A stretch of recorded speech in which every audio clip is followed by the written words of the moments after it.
गुरुर्ब्रह्मा गुरुविष्णु गुरुदेवो महेश्वरम् गुरु साक्षात् परब्रह्म तस्मै श्री गुरुवे नमः। आदरणीय सत्संग प्रेमी माताओं एवं बहनों, आज मैं आप लोगों के सामने अजामिल का कथा सुनाने जा रहा हूँ।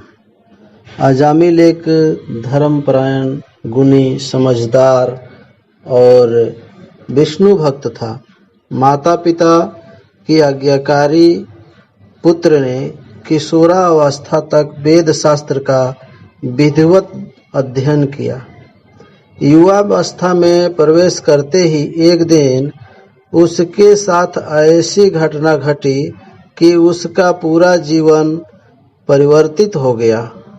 पिता के आदेश पर अजामिल एक दिन पूजा के लिए वन से उत्तम फल और फूल लेकर लौट रहा था। रास्ते में उसे एक बाग में भील के साथ सुंदर युवती देखी। दोनों एक दूसरे से प्रेम कर रहे थे। अजामिल ने खुद को उसे देखने से रोका, लेकिन देवयोगवश वह उस युवती का रूप निहारने लगा। उस स्त्री की नजर भी अजामिल पर पड़ी और वह भी उस पर मोहित हो गई। स्त्री ने अजामिल को पास बुलाया और अपने मन की बात कह दी। अजामिल तो मोहित ही था।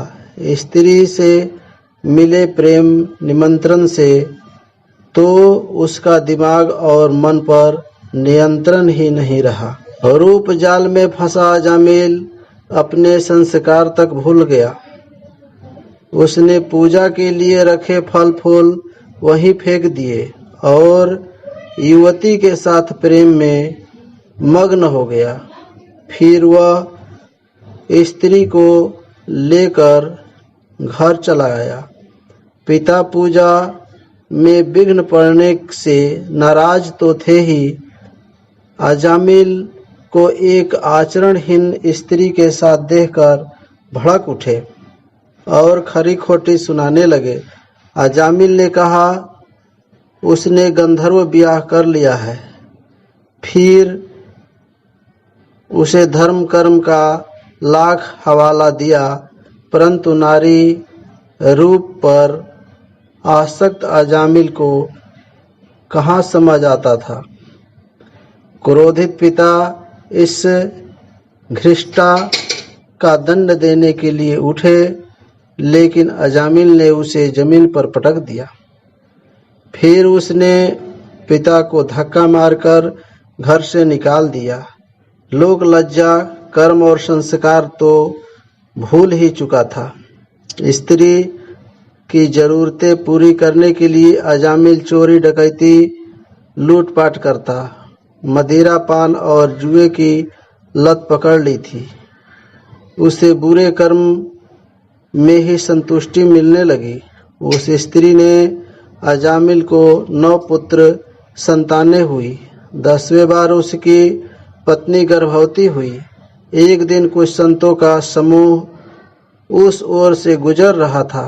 रात्रि अधिक होने पर उन्होंने उसी गांव में रहना उपयुक्त समझा जिसमें अजामिल रहता था। संतों ने गांव वालों से भोजन और ठहरने का प्रबंध करने को कहा, तो गांव वालों ने मजाक बनाते हुए साधुओं को अजामिल के घर का पता बता दिया।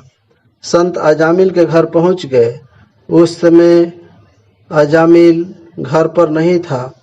गांव वालों ने सोचा था कि ये साधु अजामिल के द्वार पर अपमानित होंगे और इधर कभी नहीं आएंगे। संतों की मंडली ने अजामिल के द्वार पर आकर राम नाम का उच्चारण किया और खाने को मांगा। उसकी पत्नी हाथ में कुछ दक्षिणा लेकर बाहर आई। वह साधुओं से बोली, आप ये सामग्री लेकर यहाँ से शीघ्र निकल जाएं। अजामिल आता ही होगा।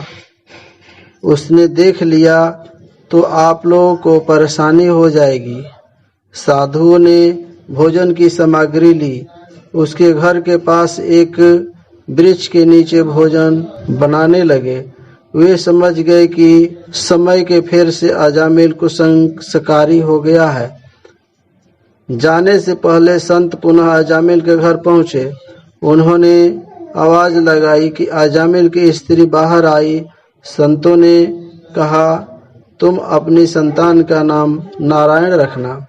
अजामिल को 10वीं संतान के रूप में एक पुत्र हुआ। संतों के कहने पर अजामिल की स्त्री ने उसका नाम नारायण रख दिया। नारायण सभी का प्रिय था। अजामिल स्त्री और पुत्र के मोह जाल में जकड़ा रहा। धर्म कर्म तो कब का त्याग चुका था। कुछ समय बाद उसका अंत समय भी नजदीक आ गया। भयानक यमदूत उसे लेने आए। भय से व्याकुल अजामिल ने नारायण नारायण पुकारा।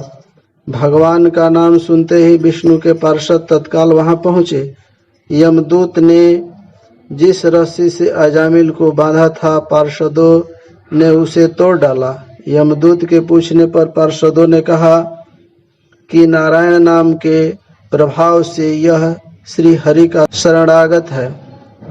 यमदूतों ने कहा कि यदि हमने अपना कार्य पूरा न किया तो धर्मराज का कोप झेलना पड़ेगा। इस व्यक्ति ने जीवन भर बुरे कर्म किए हैं, इसे घोर नरक में स्थान मिला है। पार्षदों ने कहा, किंतु जब तुम इसे पकड़ने आए तो यह नारायण नाम स्मरण कर रहा था। प्रभु के आदेश पर हम प्रभु नाम जपने वाले की सहायता करते हैं। यमदूतों ने बतलाया कि यह प्रभु नाम का स्मरण नहीं कर रहा था, बल्कि हमारे भय से अपने पुत्र को पुकार रहा था। दोनों पक्षों में बहस चलती रही। पार्षदों ने कहा, अंत समय में इसने नारायण का नाम लिया है, इसलिए इसे नरक नहीं ले जा सकते। यमदूत गए और उन्हें धर्मराज की सारी बात बतलाई। धर्मराज ने कहा, श्री हरि के दूतों के दर्शन के कारण इसे 1 वर्ष का जीवन स्वतः ही मिल गया। इस 1 साल के कर्मों के आधार पर इसकी गति तय होगी। अजामिल को 1 साल मिल गया था। वह धर्मपरायण हो गया। प्रभु नाम का जप करना और धर्म कर्म ही उसका काम था। जीवन के शेष दिन उसने सत्संग में बिताए। 1 साल पूरे होने पर यमदूत फिर आए, लेकिन इस बार उन्होंने उसे अपमानित नहीं किए और रस्सी में नहीं बांधा, बल्कि सम्मान के साथ विदा कर स्वर्ग ले गए। श्रीमद् भागवत की यह कथा बताती है कि ईश्वर का मार्ग ही मोक्ष का मार्ग है। अंततः ईश्वर के ही पास जाना है। तय करना होगा कि यमदूत हमें रस्सियों से बांधकर घसीटता हुआ ले जाए या सम्मान के साथ प्रभु का शरण प्राप्त हो। प्रेम से बोलिए श्री नारायण भगवान की जय। अगर यह हमारी कथा आप लोगों को अच्छा लगे तो हमारे चैनल का सब्सक्राइब, लाइक और शेयर करना ना भूलें और घंटी का बटन अवश्य दबाएं।